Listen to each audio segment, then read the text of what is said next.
Hello, everybody, and welcome to yet another installment of Out in the Woods. This is me, your friendly neighborhood host, Jacob, and today I'm very excited to introduce all of you to another one of my very good friends. I have known this person for years, and contrary to what the title may make you think, this is not a famous drag queen, but she is very near and dear to my heart. Everybody welcome Katia out in these woods. Hello, Katia. How are you doing? Hello. I'm doing great. How are you doing today, Jacob? I'm fantastic. You already know this. Yes. Always. Yeah, me and Katia have known each other for a number of years. We met at work at one of my jobs many years ago, and we just became fast friends. I don't know. We formed a connection, and I don't know. I love her so much. So, Katia, introduce yourself. Where are you from? What do you do? I'm Katia. I'm currently in Mobile, Alabama. I'm from Hattiesburg, though, and I consider myself a comedian. Excellent. You are a comedian. I've watched your work. You can call yourself a comedian. It's okay. So where do you fall on the LGBT plus spectrum? I am pansexual. Okay. So for anyone that doesn't know the definition of pansexual, what does that mean? That means that I could see a relationship forming sexually or romantically with anyone. Well, it just feels so weird to put a label on it or be like, I like you if you're like this or like this or like right. Because it's like, everybody's human and hell yeah, we're all beautiful. So that's true. You know, I just happen to prefer you if you are, male presenting. yes. So when did you know that you were different? I would say it was pretty early on because I watched Wayne's World. And I really liked what Cassandra had going on. Okay, yeah. Yeah. Yeah. And I had the little guitar and everything because at first I was like, I want to be her. And then I was like, no, I want to be with her. Oh my God. So you were Wayne. Yeah. Yeah, you were. Very, very thirsty, very young. I was going to say, though, Cassandra was kind of a bad bitch. Yeah. Yeah. Yeah. So, I mean, that's understandable. I just, I guess I never expected to hear Wayne's World as an answer to that question. So what was your first exposure to queer culture? Well, growing up, my family, my sister had a friend that was gay. Okay. So it was just always there. I never thought anything about it or really had to there was never a term of questioning or accepting anything in that way for me. I've never even really had to officially come out. I've just kind of mentioned it in conversation, I would love to be with that woman, or just dated women and then would be like, hey, this is who I'm dating. I was going to say, well, and I guess you've always been different, yeah, always. I was going to say, I don't think you've ever followed the status quo in any way, shape, or form. I don't think living in the woods and almost being in a cult is very status quo. Which we will definitely get into that later.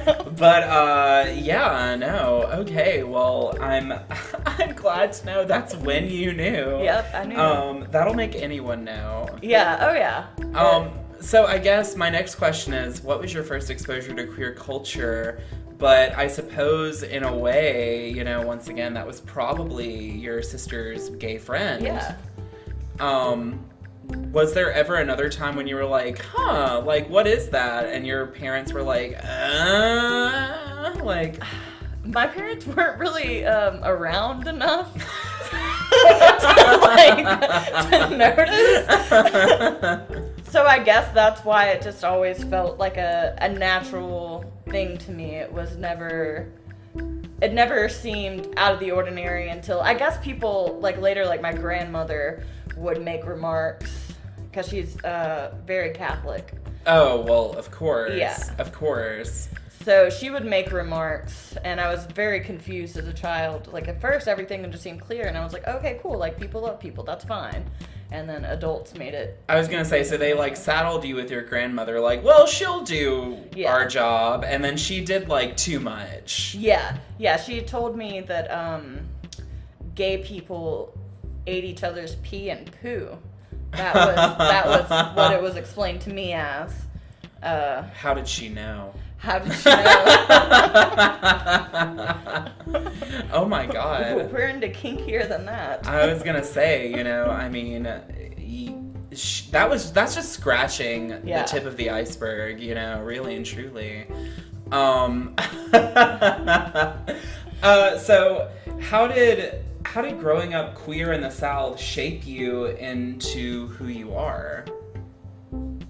I feel like it made me notice how badly people treat each other for stupid reasons, and kind of tried to make myself more of an objective person earlier on, because I saw that, like, people were getting treated differently for no reason, and I never officially came out, so I didn't ever really feel that. And like I said, I'm not very close to a lot of my family, so in instances where I've dated women, they didn't really know that much about it, and I never felt like I had to make it clear to them that they didn't deserve it anyways. Do you feel like, in a way, that's made you overcompensate? Not necessarily compensating for, your lack of heteronormativity, but compensating for the fact that, like, you felt like you had to shout a little louder to get people to notice? Oh, definitely. Definitely. So, speaking of shouting loud, when did comedy come into the fold? I feel like I was kind of born a joke, so it just from the beginning. Always. So Katia sexually identifies as a joke. Yes. I've always, since I've known you, felt like you were a very naturally funny person. But, I never considered you taking on a role as a stand-up comic. When did you first have, like, that little spark where you were like, oh, like, I could really do that? It was actually whenever I lived in Hattiesburg. Uh-huh. I went and did stand-up at a bar, because I was like, I feel like I have experiences that I want to share with people, because that's what comedy is to me, is like finding a common ground to laugh on where we can relate to each other. And I was actually there for your very first. Yeah, I was there for your very first. It was open mic night. I'll never forget.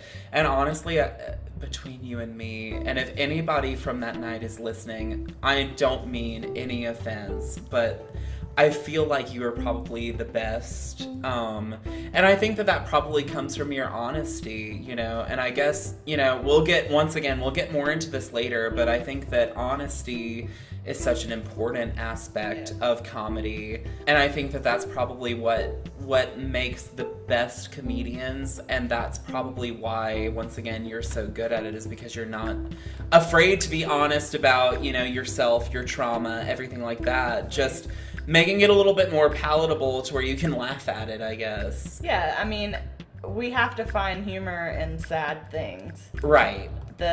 You let the experience win if you don't take it back for yourself sometimes. Correct. So that's kind of what I feel like comedy has done for me. Correct. So let's discuss how comedy can be therapeutic, and maybe how sometimes it can't be, because I know, like, in our personal conversations, we've kind of run the gambit between the two, with your personal experience comedy writing. Of course, once again, talking about how comedy can be good for processing your trauma, what do you think? That is my favorite part of comedy, is that it is therapy for someone without insurance. Like, I can't afford to go talk to someone who specializes in this, so I'll just try to work it out in my brain in a way that's hopefully like I can find someone there it's relatable for them, and they're like, oh, okay, someone else out there has the same thoughts as I do. They were able to make light of it. Maybe I can do the same thing. Right. So it's like in a way helping other people, but mostly it's selfish. And it's just, I get to process. I process so much that I didn't even realize I was holding on to through making jokes about it. Well, and you know, it highlights two things. You know, for one, it highlights just how much people don't get to seek out mental help when they need it. And also it highlights just how much, like, we as millennials don't have access to affordable mental health care. But you seem to be doing it well. You know, of course, we have, you know, not to get too personal, but, you know, we've talked in the past, like, you know, you started your comedy career and then you had to take a break because, you know, it wasn't not necessarily fulfilling, but it was getting to be a little bit too much. And I think that's where people neglect that comedy in itself is an art form. Right. And it is work. And sometimes, you know, certain aspects of your work can become a little taxing on you, you know?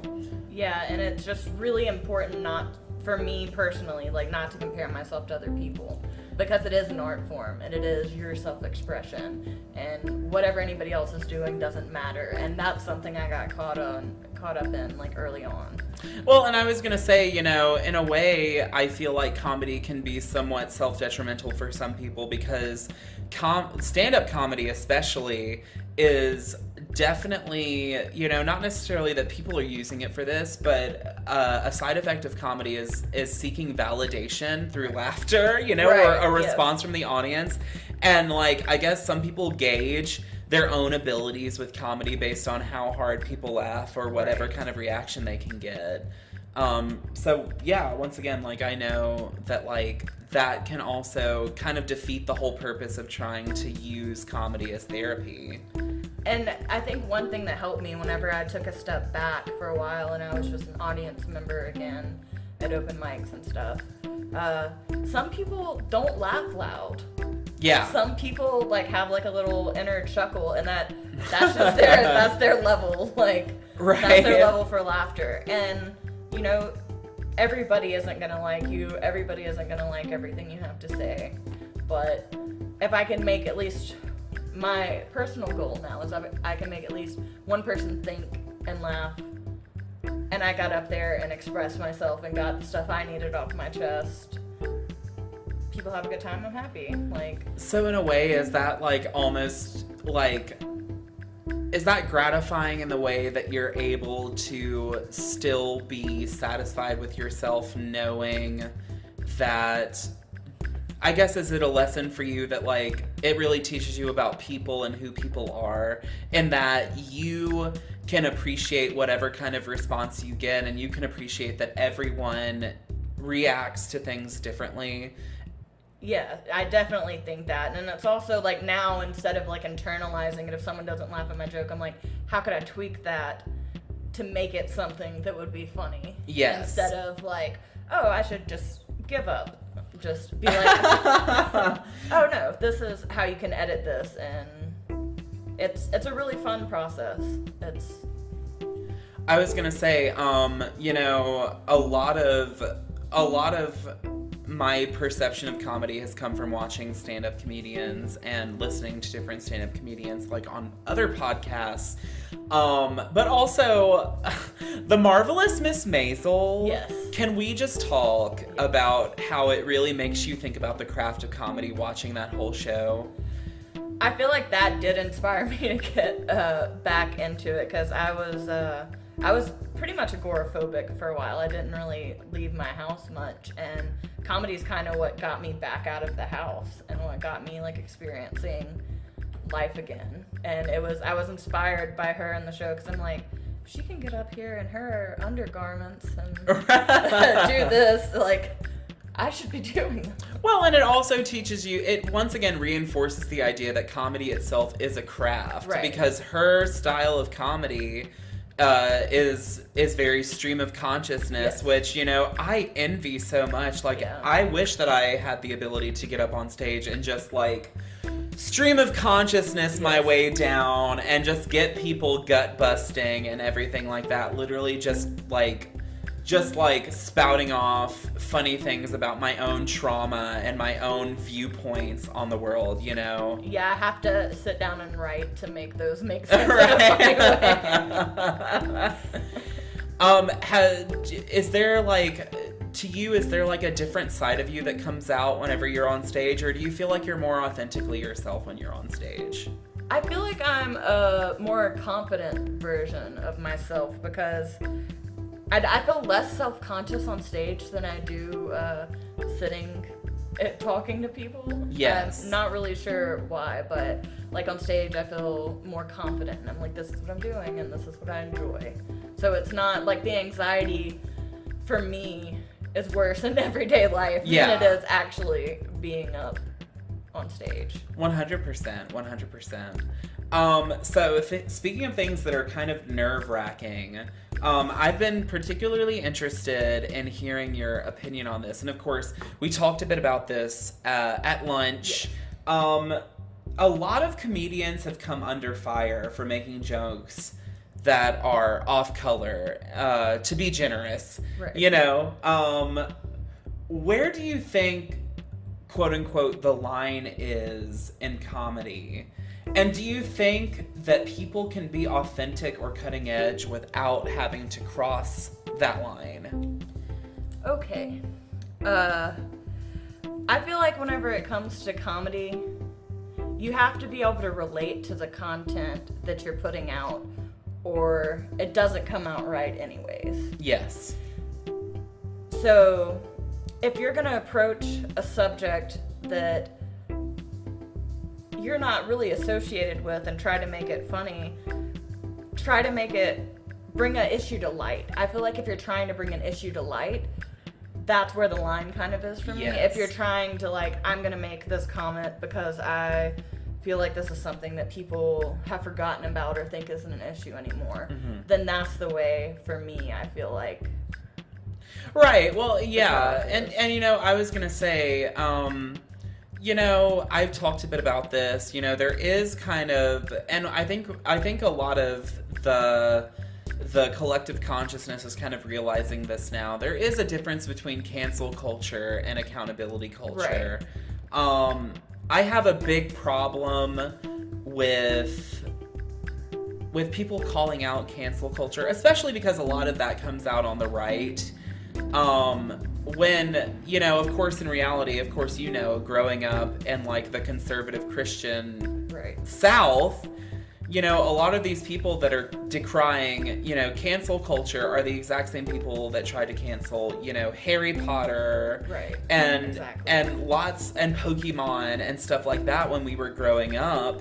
But also, I can also see the problems that are inherently toxic with cancel culture. You know, context, in my opinion, is very important. And sometimes I know that context does not override the effect that it has that certain things have on people. But, you know, we were talking about it at lunch once again. There was an up and coming comedian that performed and did a joke, and the joke was to the effect of, you know, the reason that I know that being gay is not a choice is because black gay people exist. Because why would you choose to be gay whenever you already have the cards stacked against you? And he was swiftly not, you know, once again, canceled is such a harsh word. He was not canceled by any means, but he was silenced in that moment. He was, you know, they cut off his mic and everything and asked him to leave.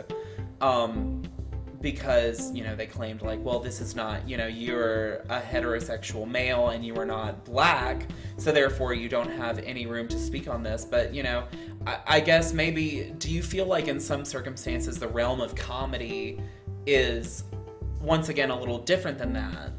I do feel like with comedy it's different because if you're trying to bring people together and laugh about tough subjects, it's like I said with like trauma for me. Everybody has their own traumas and their own things that they're dealing with. So if you can find a ground where we can get together and laugh on it, but also, you know, make people aware of it. Because, like, I have jokes about insurance, like the healthcare system, because that's something that hits me really deep. And I get that for some people are, you know, gonna hear that and they don't like that. Like, conservative people are like, oh, our system's fucking perfect. Right. But how dare you mock our bald eagle insurance? Right. My God, it's freedom. So I feel like the line is probably kind of fluid depending on what it is. There's definitely clear-cut things like don't get on stage and be racist. Right. It's not funny to just get on stage and be racist. Right. But if you're bringing racism up in a way that's like Dave Chappelle does that perfectly, in my opinion, the way he brings up like hard-hitting topics. That's someone that I just like. Yes. So I feel like there's definitely a right way to go about things. I think that people, you know, yes, you can say what you want, but if people don't want to listen to you after that, that's their prerogative. Yeah. And they're totally in the right for not wanting to listen to someone who's like sexist or racist or homophobic. Right. So, yeah, it's consequences like we were talking about earlier. Right, you know, freedom of speech is not freedom of consequence. Right. So, Katia, let's take a quick break. But when we come back, we're going to delve a little bit more into Katia's trauma and how it has kind of driven her comedy career. Oh, boy. Oh, boy. Hello, everybody. The following is a small list of places you can donate for Black lives and the lives of all people of color all across the United States. National Bailout, the Bail Project, Mutual Aid, the Navajo Water Project, My Block, My Hood, My City, Resist, Black Table Arts, Embrace Race, Social Justice Learning Institute, Black Feminist Project, Integrate NYC, Black Girls Code, Pretty Brown Girl, The Winter Institute, Ramp Your Voice with Valissa, Autistic People of Color Fund, Sins Invalid, ACLU, Black Lives Matter Global Network, Color of Change Education Fund, Anti-Racism Fund, the Refugee Dream Center, Alliance to Mobilize Our Resistance, Black Voters Matter Fund, the Collective Political Action Committee, the National Police Accountability Project, Campaign Zero, Communities United for Police Reform, Equal Justice Initiative, No New Jails NYC, Anti-Recidivism Coalition, Legal Rights Center, Transgender Law Center Black LGBTQIA+ Migrant Project, Up Against the Law Legal Collective, Black Trans Advocacy Coalition, The Okra Project, Brave Space Alliance, Trans Justice Funding Project, the Loveland Foundation, Black Women for Wellness, National Queer and Trans Therapists of Color Network, National Black Disability Coalition, Sister Song, Navajo and Obi Families COVID-19 Relief Fund, Orinda Tribe COVID Response, and Dinahosoto Families COVID-19 Relief Fund. There are many, many more, and they all need our help. So donate, volunteer, and do what you can for the future of people of color in this country. If the system won't, we will, because none of us are free until all of us are free. A couple of weeks ago, an old colleague of mine, Wesley Williamson, passed away at the age of 27 from a congenital heart disorder. He was an LGBT theater artist and a light to all who knew him, and unfortunately, I never got to have him on to tell his story. But in his memory, there is still an opportunity for positive change. You can make a donation to the Adult Congenital Heart Association at www.achaheart.org, or help future theater makers make their dreams come true by donating to the Northwest Mississippi Community Foundation Wesley Waldrop Williamson Theater Scholarship at 4975 Highway 51 North, Senatobia, Mississippi 38668. Even donating to a local community theater of your choice will be an honor to Wesley and his legacy. Just always remember to hold your friends close, take nothing for granted, and always strive to put good in the world. Just like Wesley. And we're back with Katia. Hello. Ekaterina Petrovna, not the same person. I don't have that much class. I don't. Does Katia the drag queen have that much class though? Let's be honest. I mean, no, but I enjoy But that's why I love so her. much. I was Yeah, gonna so say much that's why I love. love her. So, we were talking about context and jokes, cancel culture, I guess this is my way of delving into your past. But, how do you feel, an audience, this is to keep you guessing. So how do you feel when someone says something like, drink the Kool-Aid? Not very good. I'm usually questioning their motive. I question everybody's motives instantly when I meet them. Because I'm always like, someone wants me to drink Kool-Aid. They don't have to say it. I can read it in people's eyes now. And why is that? Because I lived in the woods and was basically in a cult. Yes. Which, the whole story, you were kind of semi in a cult because Yes. the way to hear you tell it, it was more so like you were living.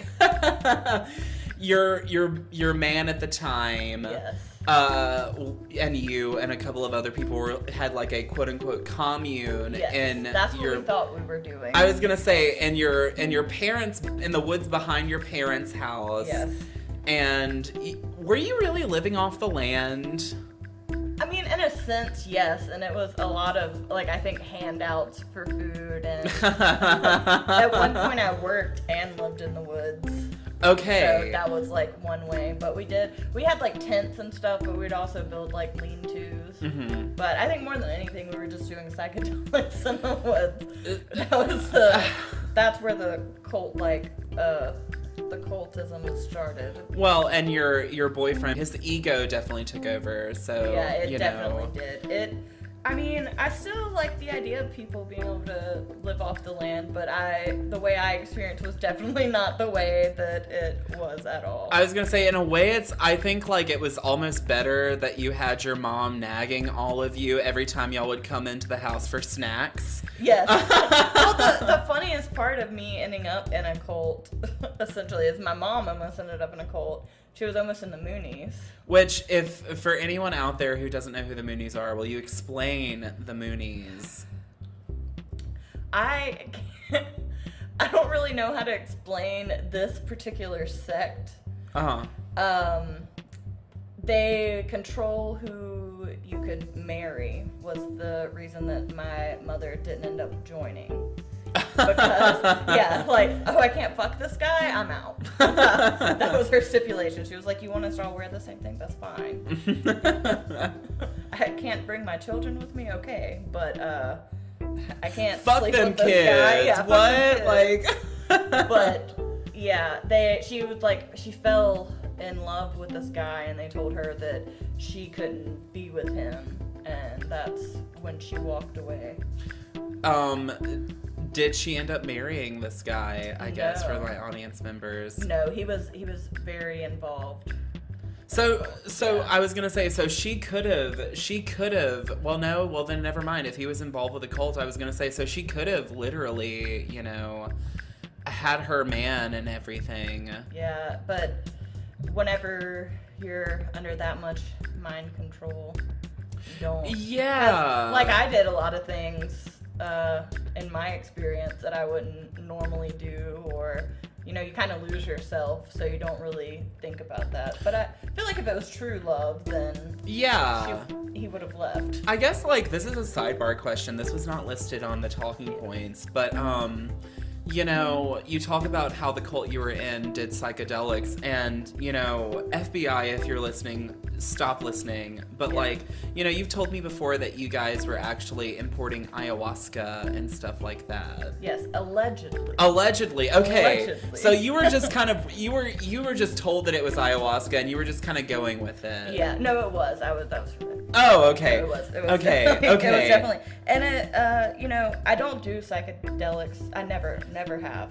FBI. But if I would have enjoyed it very much, and I feel like it did help me grow as a person. In some Okay, ways. well, and that was my question. So, like, as somebody that FBI saw everybody else experiencing psychedelics in a commune setting, do you think that there's a lot of talk now in science about how microdosing and stuff like that can actually make you feel better, help you with a lot of different mental health problems? Did you find that? Or do you think do you think that people were doing too much? Or do you think that also, do you think that psychedelics promoted an environment where it was easier to be in a cult? I feel like in that situation was not like the best experience that I had with psychedelics. Okay. Like doing psychedelics later on was definitely something that I feel like, broadened my horizon and let me see the world in a different way and like how I fit into universal consciousness. And yeah, I think that they can be a really beautiful thing. Like mushrooms are something that actually, like with microdosing, helps with depression. And I feel like there is definitely like a more natural like afterglow than there is with like antidepressants. Antidepressants just make me disassociate. So I feel like something more natural can be better. But in a situation where you have anybody that has a large ego with psychedelics, it's not good. Yeah. Like the whole point of psychedelics is to like deflate your ego. So if you're not doing that and you get a God complex, it's never a good thing to have people around you that believe in you. It's never good to be with. Right. Well, and in another respect, talking about not having insurance, I feel like it's probably easier and cheaper to get your hands on mushrooms than it is to get your hands on psychedelics. Yeah. I mean, prescription. Yeah. It definitely is. I just like the alternative, and there's nothing wrong with people taking antidepressants. Like if whatever helps you with your mental illness, like if it's a healthy way to deal with it, you definitely should do that. They just have never worked for me personally. Maybe. Yeah. I just haven't found the right one. And I probably never will, because I have no insurance. And that's not turning around anytime soon. Katia is a housewife at this point. Yes, so housewives don't have career benefits just yet. Not yet. I'm starting a housewives' rights movement. You're gonna start the Housewives Union, yes. And you're gonna make this happen. Yeah. You're gonna make this happen. And of course, I guess before I bring it up, like, is it easier for you to process the trauma and talk about that certain trauma with your comedy than it is to you to just talk about it point blank?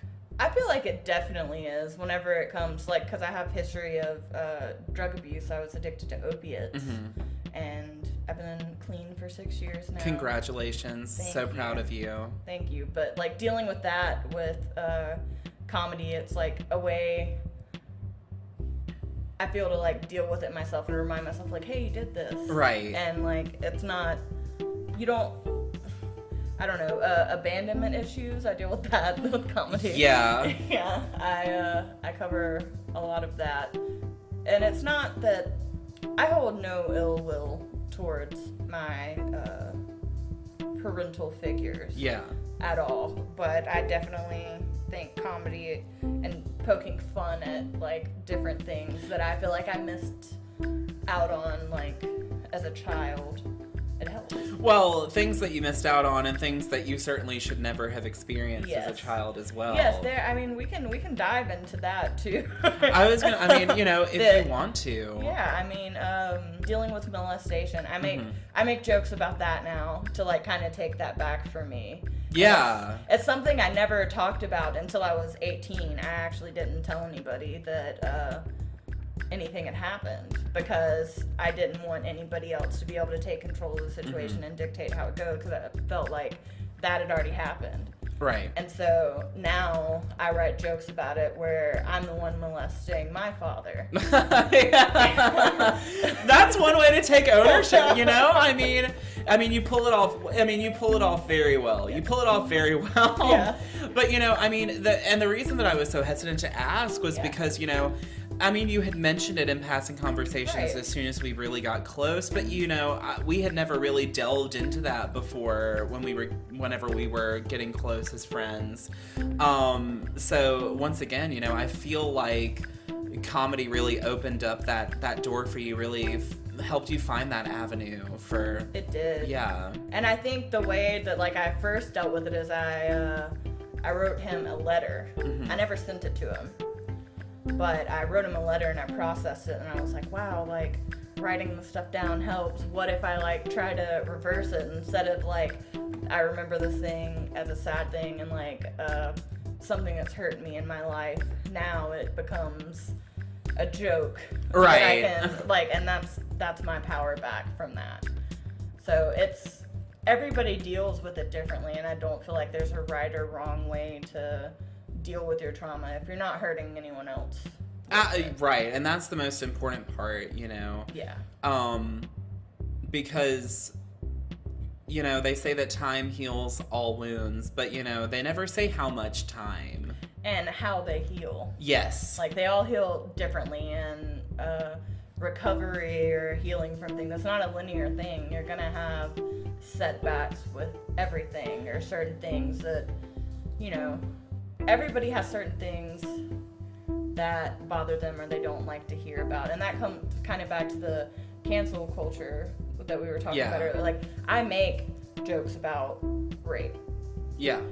But that's because it's something that's happened to me, and that's me taking my power back. And if I ever offend anybody, I'm not sorry for saying a joke, but I'm sorry that, I am sorry if someone's hurt and they've gone through an experience and that it hurts them. But there is an important difference between making those kinds of jokes from your own experience and just making a joke about rape outright. 100%.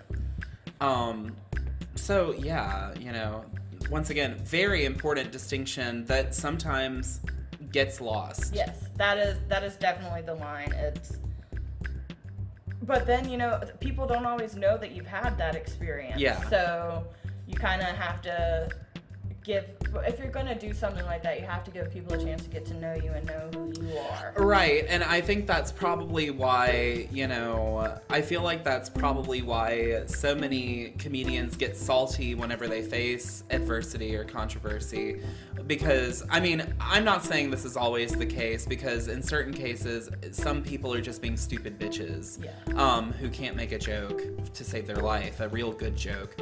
But in other cases, comedy is something that's deeply personal for people, and maybe, it's hard for you to express to an audience no, this is actually me telling my story just in a very different lens, You put so much time into it. That's what people don't realize too. It's I'll do a set over and over again and I'll record myself and I'll watch it back to be okay, how can I change this to make this better? Mm-hmm. So I think that it is a sensitive thing. Just if, someone gets criticized for a painting that they do, mm-hmm. Whenever they put their soul into it. Not everybody does that. Right. Yeah, some people are just assholes. But if you're trying to be respectable and funny and things out, then yeah, I could see how it would hurt. I haven't dealt with that so much. Just wait. Just give it some time. Oh, yeah. Just give it some time. I've heard little comments, but no one's come up to me and really offended by anything I've said yet. I know it'll happen. So of course you're up and coming, but there aren't many queer comedians in the public eye right now. And even, of course people are going to be what about Ellen DeGeneres? Yeah. It's one person, the majority of comedians that we know are cis-het men. So, why do you think that that is? And do you think that there should be more room for queer comedians? Of course, they're like everybody is looking. Whenever you go to a comedy show, you're looking to laugh, and usually that's from relatable things. Mm-hmm. So of course there needs to be more queer comedians, and we have to. I don't really know where the divide comes in or how we pick that up. I mean, hey, you guys, like, just get up there. If you were thinking about getting on stage, there's nothing wrong with that. Just get up there. The worst that happens is you bomb. Right. Well, but I've seen and I've heard, that like, and of course, once again, we see this with Marvelous Miss Maisel, and I think that this is something that is ongoing. That comedianship and comedy kind of, in some ways, especially stand-up, feels like a boys' club. It's like very exclusionary, very exclusive, and it's really hard for other people to wedge their way into those spaces if they don't fit a certain criteria.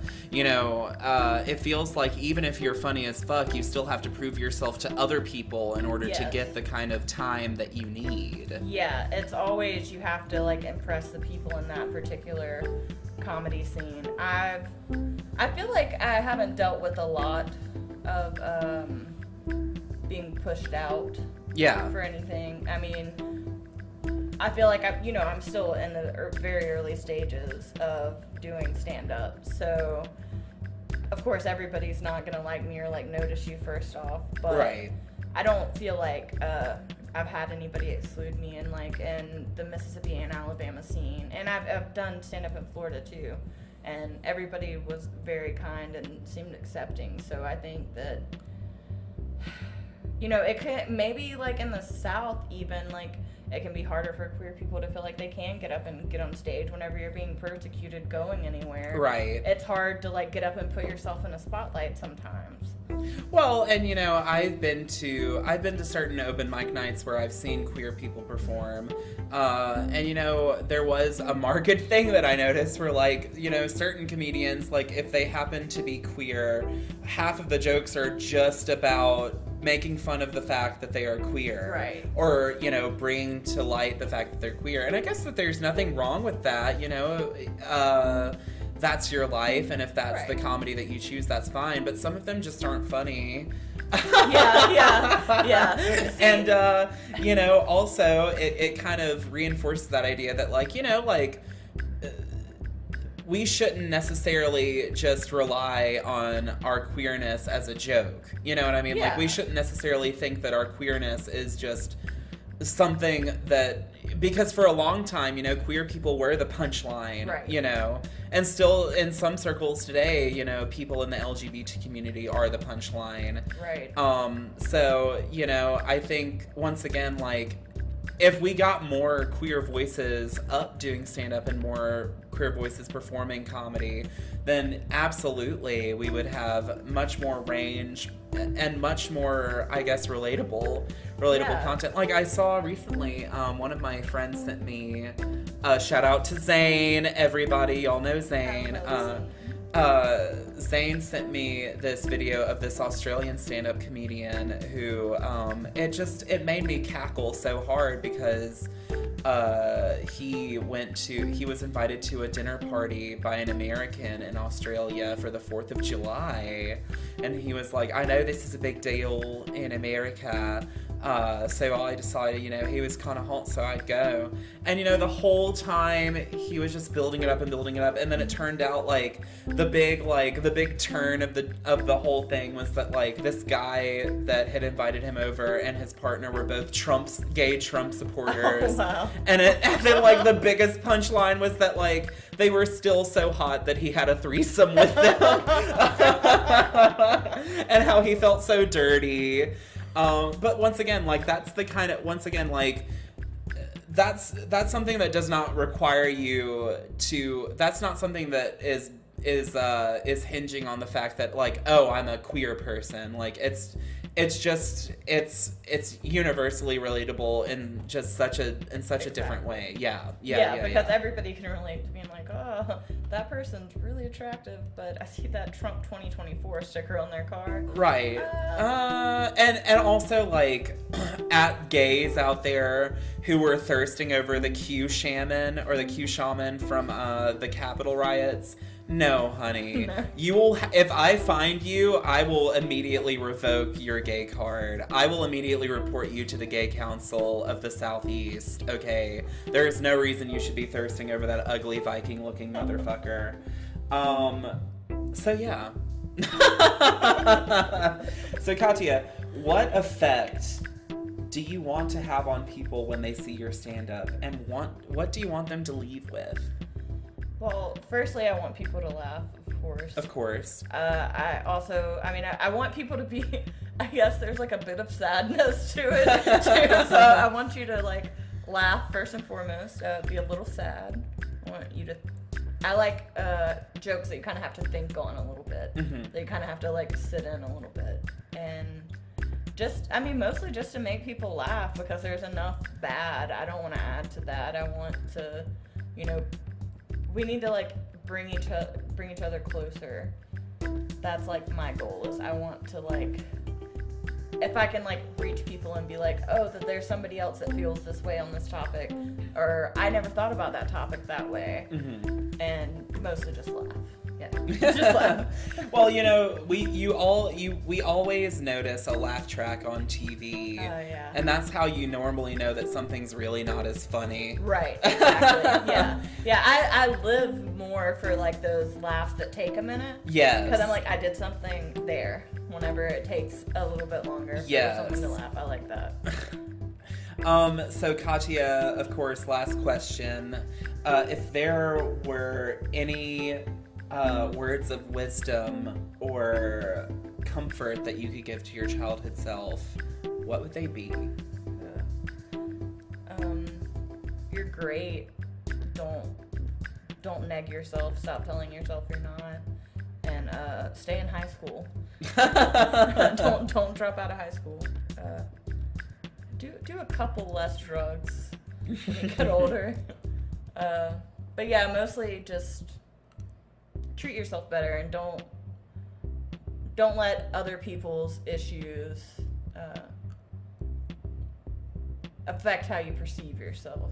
Mm-hmm. Yeah, I think that. All right. Well, Katia, it was so great getting to spend time with you again. It's been over a year and a half. It's been too long. I'm so glad that I got to see you, talk to you, have you on this podcast. From the very beginning when I started this podcast, I knew I had to have you on. So it's so great to finally have you here. It's amazing to be here. That will get you brownie points, girl. So before we go, as always, are there any shout-outs, promos, or philanthropic opportunities that my listeners need to know about? You can find me on Facebook. I'm just Katia on Facebook. If you want to find out any more about my comedy, or, like, see anywhere I'm doing any stand-up. Mm-hmm. And I don't have anything booked right now that I would like to put out there, but if y'all follow me, then you can find out yourself. There you go. Well, Katia, you have a lovely day, and we'll see you again very soon, okay? Love you. So I love you. Bye.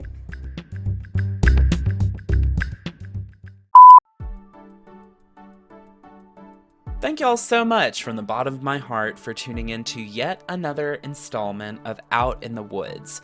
Don't forget to rate, review, subscribe, and share so that these Southern queer perspectives, voices, and stories can continue to be told all across the world. Follow us on Instagram and Twitter at ONTW_podcast, TikTok at JakeyPoo777, or Facebook at Out in the Woods. If you have a listener question, want to be on my show, or just want to chat, send me an email, ontwpodcast@gmail.com, or you can just slide in my DMs on any of the socials that I listed before. Thank y'all so much for coming out in the woods and into my closet.